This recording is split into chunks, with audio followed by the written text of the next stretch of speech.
You know, there's never a dull day when it comes to politics in our two states. This past week, a holdup in Jefferson City turned plenty of heads.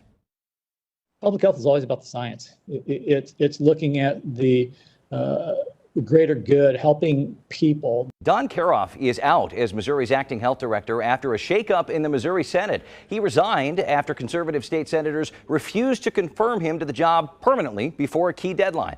Why?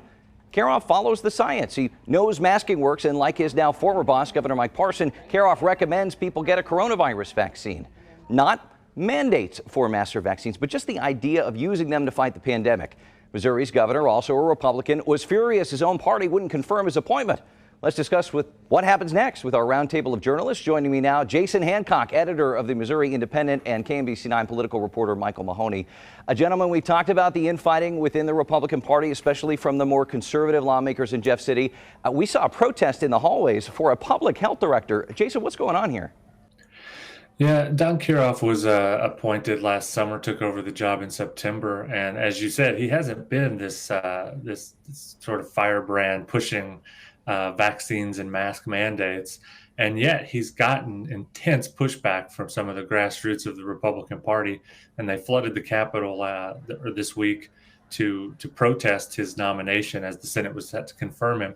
And that swayed some conservative senators who had some serious doubts about his effectiveness in the job. The deadline was Friday to get him confirmed in that job, and it was clear that he wasn't going to have the votes to do it. So the Senate didn't even take him up, and he was forced to resign. And yeah, because he didn't get confirmed by the Senate, he's now banned for life for ever serving in that job. And the governor had to appoint an acting director from within the department to lead things, and was none too pleased about how things played out in the Senate. Yeah, that's putting it lightly. Mahoney, what does this move mean for the relationship between the governor and the legislature? Is it even more strained now, or is this just business as usual? No, it's not business as usual, and it hasn't been business as usual, especially in the state Senate, as it relates to the governor for some time. This is probably Governor Parson's biggest setback politically since he's been the governor. And as Jason just mentioned, and it was pretty much an understatement, was Parson is furious over this. He said that he was angry and disappointed. He said that some state legislators in the Senate let their egos get in the way of good policy.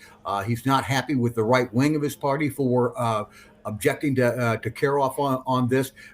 He says that the senators peddled in lies and misinformation, and he's very angry and very upset. And as Jason was indicating here, this speaks to a larger problem between the three wings of the state Senate: the conservatives, the Republican mainstream, if I'll call them that, and then the Democrats. This is going to be a difficult session. All right, Jason, let's talk about redistricting for a minute. It's still stalled in Missouri.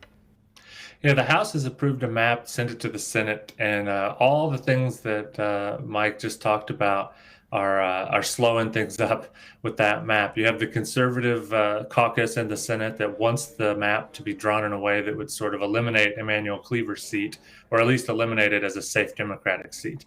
One of the versions would have downtown Kansas City and downtown Branson in the same congressional district.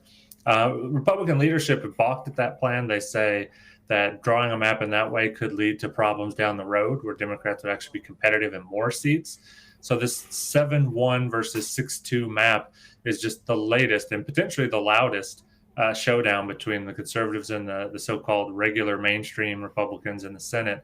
This has been going on for more than a year. It's gotten particularly ugly and particularly personal since this redistricting map came up. There's been a lot of accusations back and forth about insider dealings, people wanting to draw a map for their future political careers as opposed to, for the good of the party or for the state. It's just gotten really ugly. And so now you've got this situation still bubbling from rejecting the health director. They're going to have to come back next week and try to get this map in place. And remember, people have to start filing for office next month.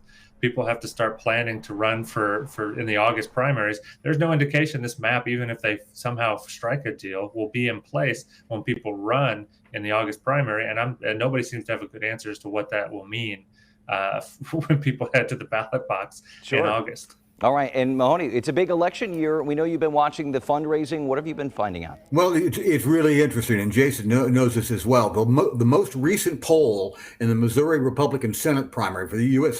Senate has Eric Greitens first, Eric Smith pretty close on his tail. They're both in the 20s. Vicky Hartzler from Western Missouri is also in double digits, and then there's a big gap with the rest of the field. It's not that way on the fundraising.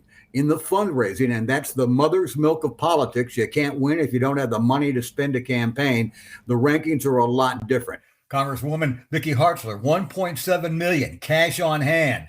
Dave Schatz, 1.6, but $1 million of that's a personal loan. Eric Schmidt, 1.2 million. And then Eric Greitens has less than $300,000. Billy Long from Southwest Missouri has more than Greitens, and there are a couple unders underneath. Remember, the money primary counts because you got to have money to build a campaign to go after votes. Very interesting numbers. All right. And we'll leave it there for today. Jason Hancock, Michael Mahoney, thank you.